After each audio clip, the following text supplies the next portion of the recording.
சொல்லு, நான் பகிரங்கமா சொல்றேன், சொல்லு. அப்படி இருந்தா திமுக விடுவானுங்களா? சொல்லுங்க பார்க்கலாம்.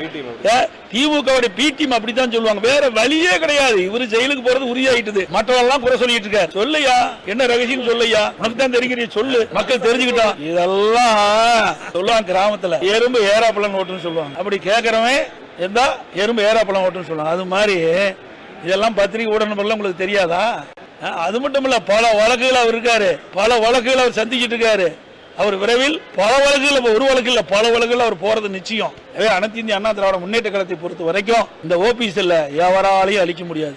இன்றைக்கு திமுகவோட எங்களை அனைத்து இந்திய அண்ணா திராவிட முன்னேற்ற கழக எதிரியாக இருக்கின்ற பொன்மனச்செம்மல் புரட்சி தலைவர் எம்ஜிஆர் தீய சக்தி திமுக என்று சொல்லிக் கொண்டிருந்த அந்த கட்சிக்கு இவர் துரோகி ஓபிஎஸ் அவர்கள் கூட்டணி சேர்ந்து கொண்டு எங்களை வேண்டுமென்றே திட்டமிட்டு ஒரு பொய்யான செய்தியை சொல்லி மக்களுக்கு ஏமாற்ற பார்க்கிறார். ஒருபோதும் நடக்காது.